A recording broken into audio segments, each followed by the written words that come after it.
ओम गुरुभ्यो नमः.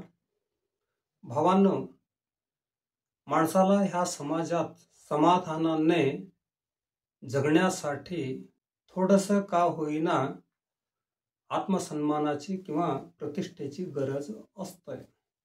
नाहीतर माणूस चिंताग्रस्त होण्याची शक्यता असते.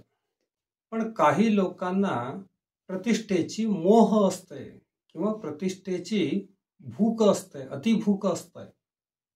ते प्रतिष्ठेसाठी काय पण करायला तयार असतात.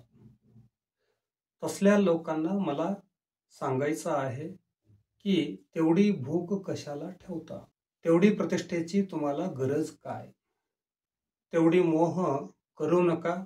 कारण तुमच्याच परिसरामधले किंवा तुमच्याच गावातले आजूबाजूतले प्रतिष्ठेच्या मोहापोटी शेत घर संसार उद्ध्वस्त करून घेतलेले उदाहरण आपण सगळ्यांना माहीतच असतंय.